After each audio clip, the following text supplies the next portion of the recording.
The master Prakash classes YouTube channel आप सभी लोगों का स्वागत करता है।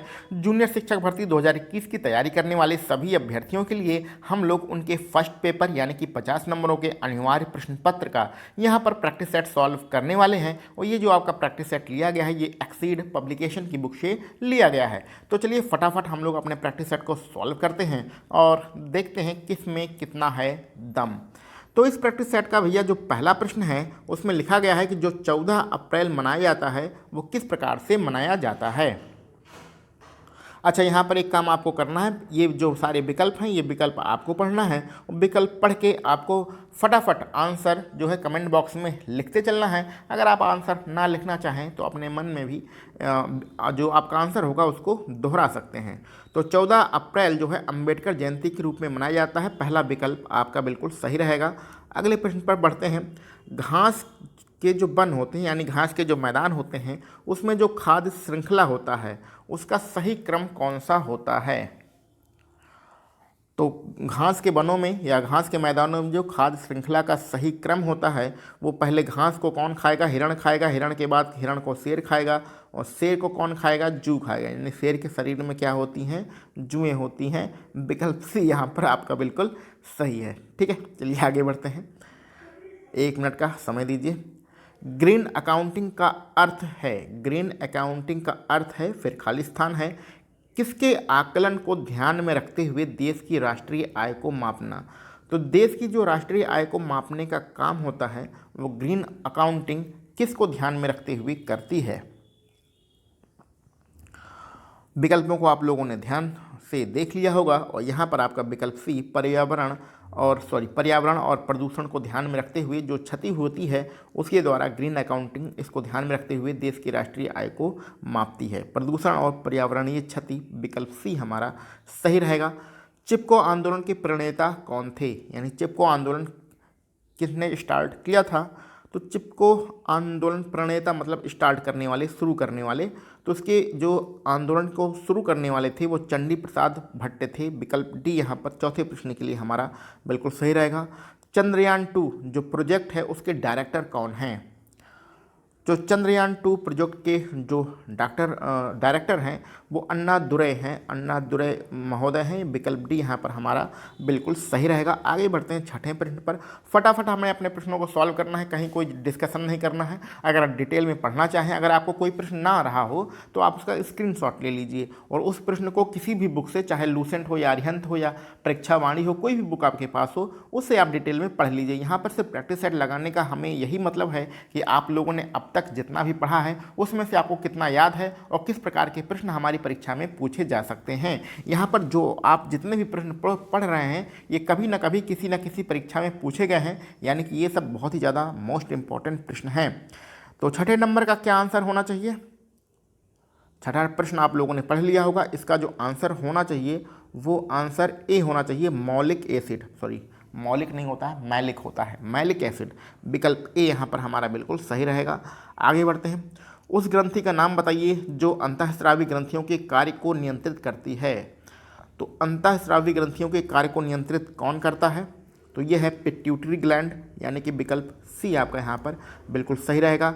भारत का सर्वाधिक वर्षा वाला स्थल कौन सा है। तो भारत में सर्वाधिक बरसात कहाँ पर होती है, मासिन राम में होती है, जो कि चेरापूंजी के बगल में है। आपका विकल्प डी यहाँ पर बिल्कुल सही है। आगे बढ़ते हैं अपने 9वें नंबर पर। निम्नलिखित में से कौन उष्ण कटिबंधीय घास का मैदान है। चलिए सारे जितने घास के मैदान हैं वो सब रट्टा मान लीजिए। उष्ण कटिबंधीय घास के मैदान कौन कौन सा है इसमें भैया। 9वें नंबर में डाउन्स आपका उष्ण कटिबंधीय घास के मैदान है, ये कहाँ पर है, ये है आपके ऑस्ट्रेलिया में। 10वें नंबर पर पढ़ते हैं।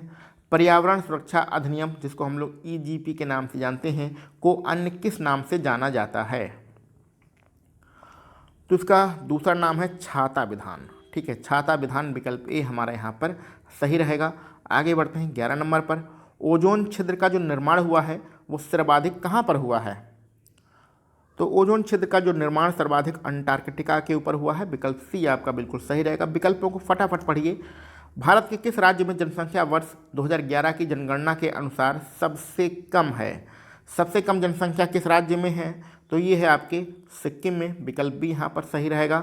अब 13 नंबर से क्या दिया गया भैया, रीजनिंग दिया गया है। रीजनिंग में आपको क्या करना है, ये सब आपको पता है। अगर नहीं पता है तो पिछला लेक्चर देख लीजिए, सब पता चल जाएगा कि ये रीजनिंग के जो प्रश्न हैं 13, 14, 15, 16, 17 और 18, इसको आपको कैसे सॉल्व कर सकते हैं ये सब आपको यहाँ पर पता चल जाएगा। अगर रीजनिंग में आपके लगभग 7 प्रश्न आते हैं तो इनमें से लगभग आप 5 प्रश्न बड़े आसानी से सॉल्व कर सकते हैं। कैसे कर सकते हैं इसके लिए पिछला वीडियो देख लीजिए। रीजनिंग की बहुत सारी वीडियो बनाई गई है, आप देख के सब समझ सकते हैं। चलिए आगे बढ़ते हैं। अपने सामान्य ज्ञान के प्रश्नों पर रीजनिंग वाला चैप्टर हम लोग छोड़ देते हैं क्योंकि इसको अभी सॉल्व करने में समय ज़्यादा लगेगा। तो 20 नंबर बताना है वो कौन सा संवैधानिक संशोधन है जो 2002 में किया गया था, जिसके तहत भारत में सभी बच्चों के लिए मुफ्त और अनिवार्य शिक्षा का प्रावधान किया गया था। तो मुफ्त और अनिवार्य शिक्षा किस संविधान संशोधन के द्वारा दी गई थी, तो 86वां संविधान संशोधन, पहला वाला विकल्प हमारा यहाँ पर सही रहेगा। भारत के केंद्रीय बजट और रेलवे बजट का किस वर्ष में विलय किया गया था, तो किस वर्ष दोनों बजट का विलय किया गया था, बहुत ही आसान प्रश्न है, वन लाइनर है, 2016, पहला वाला सी वाला विकल्प यहाँ पर हमारा सही रहेगा। घाटे की वित्त व्यवस्था का प्रभाव क्या है, तो अगर हम लोग घाटे का जो बजट लाते हैं या वित्त व्यवस्था करते हैं तो उसका क्या प्रभाव होता है, उसका प्रभाव होता है स्फीतिक प्रभाव होता है, पहला वाला विकल्प यहाँ पर हमारा सही रहेगा। एक न्यूनतम वेतन में क्या होता है, क्या विशेषता होती है, ये आपको बताना है। विकल्पों को ध्यान से देख लीजिए, बड़े बड़े यहाँ पर सारे विकल्प हैं, ABCD में क्या सही होना चाहिए। और एक न्यूनतम वेतन, पहला वाला विकल्प को ध्यान से पढ़िए, न्यूनतम कीमत है जिसके नीचे श्रमिक अपने श्रम को नहीं बेच सकता है, तो ये वाला पहला वाला विकल्प हमारा यहाँ पर सही रहेगा। आगे बढ़ते हैं। वो कौन सी विनिमय दर है जिससे विदेशी मुद्रा के रूप में विदेशी मुद्रा की एक इकाई की कीमत है, तो चलिए इकोनॉमिक्स का बहुत ही आसान प्रश्न है, उस विनिमय दर का आपको नाम बताना है, उसका क्या आंसर होना चाहिए, तो वो सांकेतिक विनिमय दर विदेशी मुद्रा के रूप में विदेशी मुद्रा की एक इकाई कीमत है। तो सांकेतिक विनिमय दर हमारा विकल्प कौन सा सही रहेगा, 20 सही रहेगा। आगे बढ़ते हैं अपने 25 नंबर के प्रश्न पर। बंद अर्थव्यवस्था का क्या मतलब होता है, तो बंद अर्थव्यवस्था का मतलब होता है ऐसा देश जिसमें कोई आयात और निर्यात ना होता हो। आगे बढ़ते हैं। भारत में किस शिलाश्रय से सर्वाधिक चित्र प्राप्त हुए हैं, यानी कि ऐसी कौन सी गुफा है भारत में जहाँ से सर्वाधिक चित्र प्राप्त हुए हैं, और उसका सबसे फेमस नाम क्या है, मध्य प्रदेश में है और जिसका नाम है भीमबेटका। आगे बढ़ते हैं 27 नंबर पर। जैन धर्म में कर्म के पूर्ण विनाश को सूचित करने वाली अवस्था को क्या कहा जाता है, जब कर्म का पूर्ण विनाश हो जाता है तो जैन धर्म में उसे क्या कहा जाता है, जैन धर्म में उसे निर्जरा कहा जाता है, तो निर्जरा विकल्प डी यहाँ पर हमारा सही रहेगा।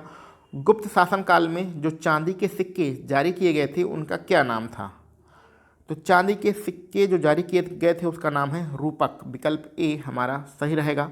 निम्नलिखित में से किसे भारत का सादी कहा जाता है, तो भारत का सादी किसे कहा जाता है भैया, तो ये कहा जाता है अमीर हसन को, अमीर हसन हमारा सही रहेगा विकल्प। 29 नंबर में विकल्प ए हमारा सही रहेगा, अमीर हसन। ठीक है, आगे बढ़ते हैं। भारत की प्रथम महिला शासिका कौन थी, तो रटा रटाया प्रश्न है आपका, नूर जहाँ पे टिक मत लगाइएगा, कहाँ पर है, रजिया सुल्तान, रजिया सुल्तान विकल्प बी में है, तो रजिया सुल्तान आपकी सही रहेंगी। गुरु नानक ने अपना उत्तराधिकारी किसे नियुक्त किया था, चलिए बताइए भैया, फटाफट बताते चलिए, थकना नहीं है। तो गुरु नानक के जो उत्तराधिकारी थे उनका नाम है गुरु अंगद। ठीक है, आगे बढ़ते हैं। किस सिख गुरु ने खालसा संप्रदाय की स्थापना किया था, तो खालसा संप्रदाय की स्थापना जो किया था गुरु गोविंद सिंह के द्वारा की गई थी, विकल्प बी यहाँ पर हमारा सही रहेगा।